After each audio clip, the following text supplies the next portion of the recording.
The Loch Ness Monster, the Bermuda Triangle, the true identity of Jack the Ripper.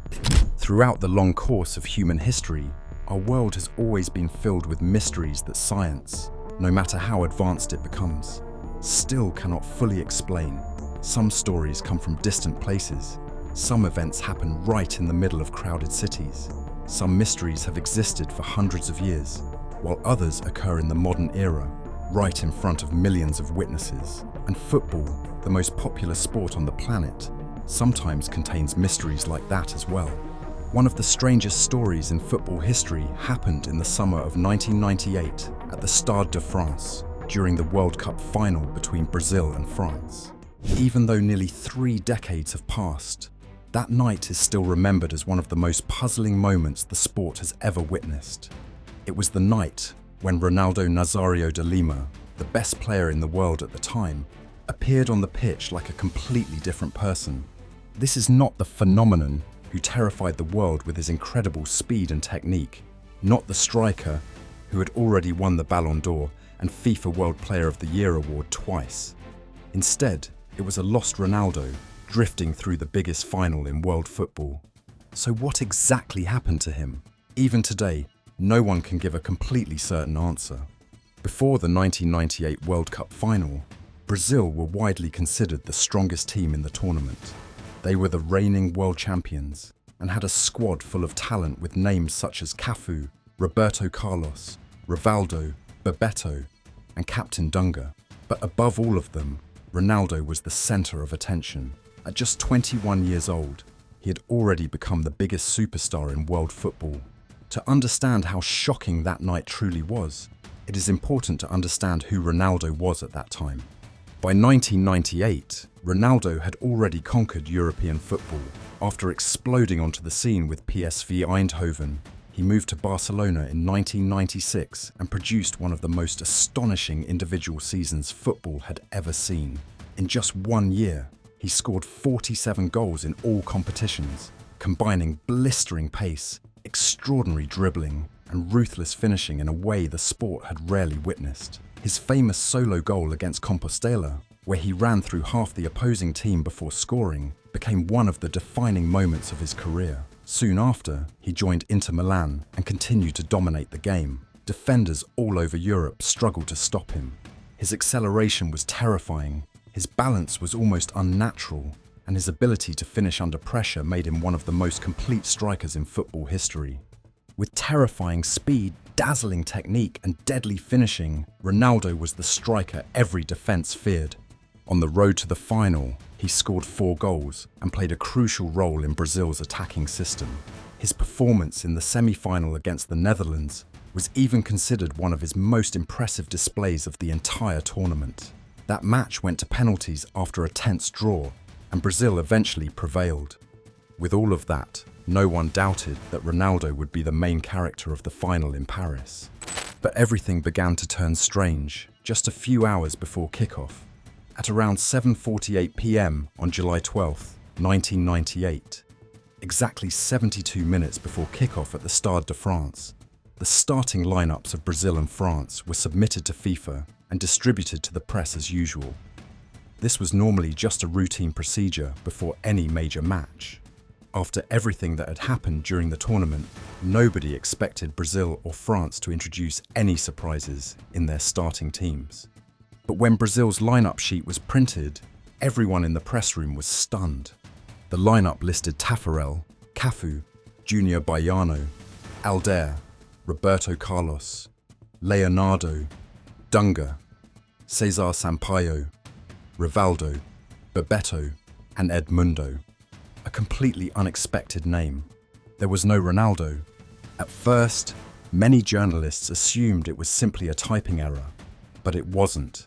The list was completely accurate. According to information revealed later, head coach Mario Zagallo had made the decision around 5 p.m. that same afternoon. He informed Edmundo that he would start in the World Cup final, while Ronaldo, the best player in the world, would begin the match on the bench. The news spread quickly throughout the Stade de France, throwing the media into chaos. Journalists made constant phone calls to confirm the information, Rumors began spreading everywhere. Some believed Ronaldo had been injured. Others speculated about internal conflicts within the Brazilian camp. Veteran BBC commentator John Motson later said that he had never seen such a chaotic scene in his entire career. From the stands, former England striker Gary Lineker even described the situation as the biggest liar in World Cup history. But the strange events did not stop there. Another detail made many people suspect that something serious was happening. The Brazil players never came out to warm up. In a World Cup final, warming up before the match is almost mandatory. Yet that evening, Brazil were completely absent from the pitch. John Motson later said that his clearest memory from that night was not seeing the Brazilian players come out to warm up. According to him, a team skipping warm-ups before a World Cup final was extremely unusual. It suggested that many things were happening inside the Brazil dressing room, things no one outside knew about, and the truth turned out to be even more shocking. A few hours before the final, Ronaldo suffered a violent seizure in the Brazil team hotel room. The person who discovered him was Roberto Carlos, his roommate. Ronaldo suddenly collapsed onto the floor, his entire body convulsing as he lost consciousness for several minutes. Roberto Carlos panicked and called for help. Several Brazil players rushed into the room and witnessed a terrifying scene. Cesar Sampaio had to hold Ronaldo's mouth to prevent him from biting his tongue during the seizure. Shortly afterward, Ronaldo was rushed to Lilas Hospital in Paris for medical examinations. While Ronaldo was at the hospital, the Brazil squad prepared for the final. But no one could focus on football anymore. Goalkeeper Dida later recalled that when he walked into the pre-match dining room, the usual cheerful atmosphere of the team had completely disappeared. Instead, there was a heavy silence. "I looked around and everyone's faces seemed strange," Dida remembered. That kind of silence is very unusual for Brazilians, especially before a final. Then someone quietly said that Ronaldo was not well and had been taken to the hospital. When the Brazil team boarded the bus to the Stade de France, there was no music, no laughter, only anxiety and fear. Ronaldo later told the BBC in 2014 that he had spent about 3 hours at the hospital, undergoing every test imaginable. The doctors carried out numerous examinations and gave him medication, but in the end, they could not find a clear cause. "It was as if the seizure had never happened," Ronaldo said. Eventually, he left the hospital and arrived at the Stade de France only about 50 minutes before kickoff. When he entered the dressing room, he told coach Zagallo that he wanted to play. According to Dida, the moment Ronaldo returned felt like an emotional explosion for the entire team. "When he said he wanted to go out there and play, we felt hope come back," Dida recalled. Everyone knew Ronaldo was capable of something magical. Edmundo was sent back to the bench, and Brazil's lineup had to be changed once again. But the tactical plan that had already been disrupted now had to be completely reorganized, while almost no preparation time remained. When the match began, every camera was focused on Ronaldo. But after just a few minutes, everyone realized that he was not the Ronaldo they knew. He moved slowly. There were no explosive runs, no dazzling dribbles that sent defenders into panic. Frank Leboeuf, who was replacing the suspended Laurent Blanc, almost completely neutralized him. In the first half, Ronaldo barely had a single notable touch of the ball. The Stade de France erupted. Brazil looked completely lost.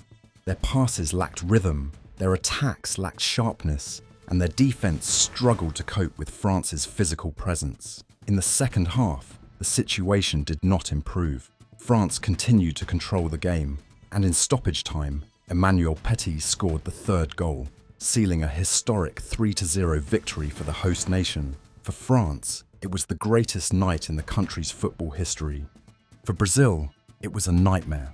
John Motson later said that Ronaldo simply performed the basic role of a centre forward, but had no real influence on the match at all. After the game, a series of investigations began. Conspiracy theories appeared everywhere. Some people believed that Nike, the sponsor of the Brazil national team, had pressured Zagallo into playing Ronaldo. The case was even discussed in Brazil's National Congress. However, no evidence was ever found to support that theory. The team's doctors insisted that Ronaldo had only felt fatigued and later recovered, but many medical experts argued that allowing him to play just a few hours after a seizure was an extremely dangerous decision. The strangest part of the entire story is that the cause of the seizure has never been identified. It was not pain medication, it was not a chronic illness, and Ronaldo never experienced another seizure during the rest of his career. 4 years later, at the 2002 World Cup, he returned after 2 serious knee injuries and scored 8 goals, becoming the tournament's top scorer. In the final in Yokohama, Ronaldo scored twice against Germany, helping Brazil win their 5th World Cup title. A perfect payback for him, but the memory of that night in Paris in 1998 still remains. A mysterious seizure, a strange World Cup final, and a mystery in football that humanity may never fully explain.